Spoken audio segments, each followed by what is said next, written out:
Hi guys, welcome to ultimate channel. இன்றைக்கி நம்ம வீடியோவில் என்ன பார்க்க போகிறோன்னா, புயலுக்கு ஏன் பெயர் சூட்டுறோம் அதை பற்றி பார்க்க போகிறோம். வாங்க வீடியோக்குள்ளே போகலாம். புயலுக்கு ஏன் நம்ம பெயர் சூட்டுறோம் அப்படின்றத பற்றி இங்கே பார்க்க போகிறோம். புயலுக்கு முன்பு பேரழிவு பற்றிய விழிப்புணர்வு, தயாரிப்பு, பேரிடர் மேலாண்மை, பாதிப்பு குறைப்பு நடவடிக்கைகள் போன்றவற்றை மேற்கொள்வதற்காக புயலினுடைய பெயர்கள் உதவும். வட இந்திய பெருங்கடலில் உருவாகும் புயல்களுக்கு பெயர் வைக்கும் நடைமுறை 2000ஆம் ஆண்டில் தொடங்கியது.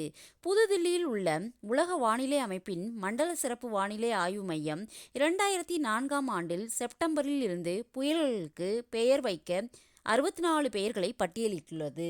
வங்கதேசம், இந்தியா, மாலத்தீவுகள், மியான்மர், ஓமன், பாகிஸ்தான், இலங்கை, தாய்லாந்து ஆகிய நாடுகள் இந்த பெயர்களை வழங்கியுள்ளன.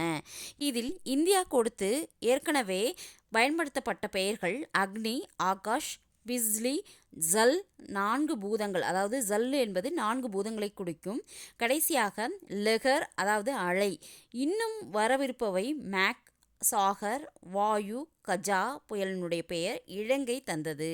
அடுத்து வந்த பெய்ட்டி புயல் பெயர் தாய்லாந்தை தந்தது. இந்த வீடியோ உங்களுக்கு பிடிச்சிருந்துச்சுன்னா லைக் பண்ணுங்கள், ஷேர் பண்ணுங்கள், சப்ஸ்கிரைப் பண்ணுங்கள். தேங்க்யூ.